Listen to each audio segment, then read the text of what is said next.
Welcome back. અને મહત્વપૂર્ણ સમાચાર દાહોદથી. કાર ચાલકે બાઇકને લીધું અડફેટે. પૂરપાટ ઝડપે બાઇક ચાલકને મારી ટક્કર. સમગ્ર ઘટના સીસીટીવીમાં કેદ થઈ છે. સદનસીબે કોઈ જાનહાનિ નહીં. તો રૂરલ પોલીસ સ્ટેશન સામે બની છે આ સમગ્ર ઘટના. તો સમગ્ર ઘટનાના સીસીટીવી પણ સામે આવ્યા છે. કઈ રીતે અકસ્માત સર્જાયો તે આ સીસીટીવીમાં જોઈ શકાય છે. સદનસીબે કોઈ જાનહાનિના અહેવાલ નહીં. તો દાહોદમાં અકસ્માતની આ સમગ્ર ઘટના રૂરલ પોલીસ સ્ટેશન સામે જ અકસ્માતની ઘટના બની છે. તો કાર ચાલકે બાઇકને લીધું અડફેટે.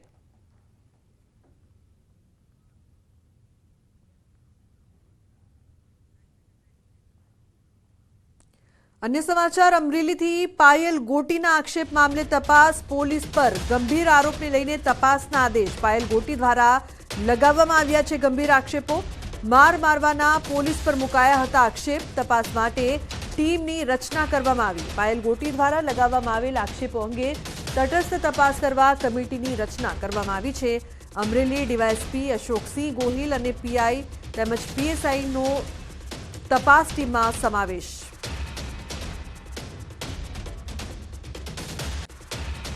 તો પાયલ ગોટીની વધી શકે છે મુશ્કેલી. કોર્ટે પાયલ ગોટીની અરજી ફગાવી છે. પોલીસે 169નો રિપોર્ટ કોર્ટ સમક્ષ મૂક્યો છે. પાયલ ગોટીને કોઈ રાહત નહીં. અમરેલી કોર્ટમાં ચાલશે પાયલ ગોટીનો કેસ.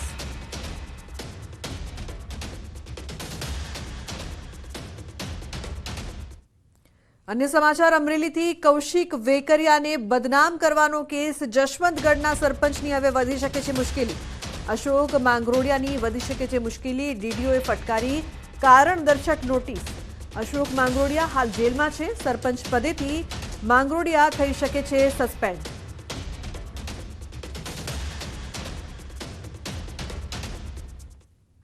વડોદરામાં હરણી લેક ઝોન બોટ કાંડને લઈને 1 વર્ષ પૂર્ણ થશે. મૃતક બાળકોના પરિવારજનો અને શાળા સંચાલકોને કલેક્ટર કચેરી બોલાવાયા. સુનાવણી માટે પહોંચેલ મૃતકના પરિવારજનોએ શાળાના સંચાલક સામે કચેરીમાં જ રોષ ઠાલવ્યો.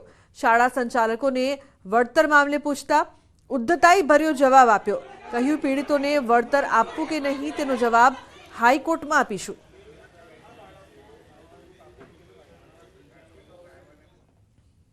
તો વલસાડ જિલ્લાના ટુકવાડા નજીક 2 વાહનો વચ્ચે ગંભીર અકસ્માત સર્જાયો છે. અમદાવાદ મુંબઈ નેશનલ હાઈવે પર ટેમ્પો અને કેમિકલ ભરેલ ટેન્કર વચ્ચે ટક્કર થઈ. આ અકસ્માતમાં બંને વાહનોમાં ભારે નુકસાન થયું હતું. આખું ટેન્કર પણ હાઈવેની સાઈડમાં ફંગોળાઈ પલટી મારી ગયું.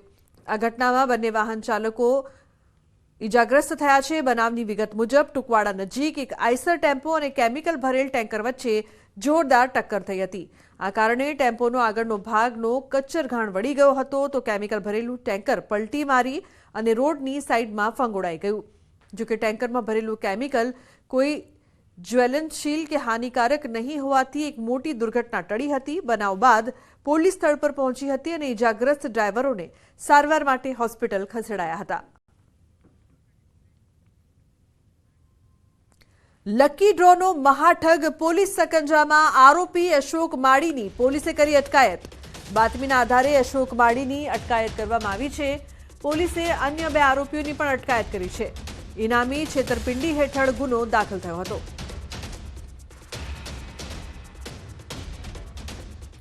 તો રાજકોટ ગેમ ઝોન આ કાંડમાં મોટા ખુલાસા થશે.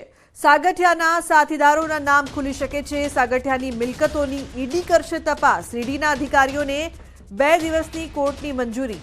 તો ટીપીઓ તરીકે કાર્યકાળમાં બનાવેલી મિલકતો, office, bungalow, farm house, flat, petrol pump સહિતની મિલકતોની તપાસ થશે. કરોડોની મિલકત કઈ રીતે વસાવી તે સહિતની બાબતો અંગે પણ તપાસ થશે. તો વડોદરામાં ખૂંખાર ધાડ પાડવો 44 વર્ષે પકડાયા છે. પેટ્રોલ પંપ અને હોટલમાં ધાડ પાડી હતી. યુવાનીમાં ધાડ પાડનારા આરોપી વૃદ્ધ વયે ઝડપાયા. પોલીસે વેશ પલટો કરીને મહારાષ્ટ્રમાંથી તેમને ઝડપી પાડ્યા છે. ખૂંખાર આરોપીઓને દબોચવામાં પોલીસને 44 વર્ષ લાગ્યા. 1981 થી 1984માં આ ટોળકીએ હાઈવે પર ઉપરા છાપરી ધાડો પાડીને ગભરાટ ફેલાવ્યો હતો.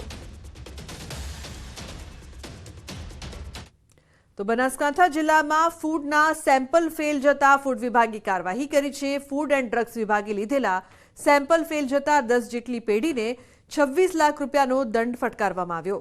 ઘી અને માવાના લીધેલા સેમ્પલ ફેલ જતા અધિક કલેક્ટરે 26 લાખનો દંડ ફટકાર્યો છે. ડીસા, થરાદ અને પાલનપુરની પેઢીઓ સામે દંડનીય કાર્યવાહી કરાઈ છે. તો બનાસકાંઠામાં ફૂડ વિભાગની કાર્યવાહીને લઈને ભેળસેળિયા વેપારીઓમાં ફફડાટ ફેલાયો છે.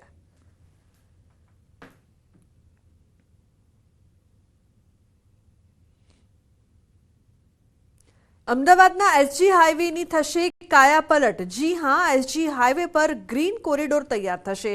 વિદેશના રસ્તાઓને ટક્કર મારે તેવા આ અદ્ભુત પાયલોટ પ્રોજેક્ટને મુખ્યમંત્રી ભૂપેન્દ્ર પટેલે લીલી ઝંડી આપી છે. સરખેજથી ગાંધીનગર સુધી ગ્રીન કોરિડોર તૈયાર કરાશે.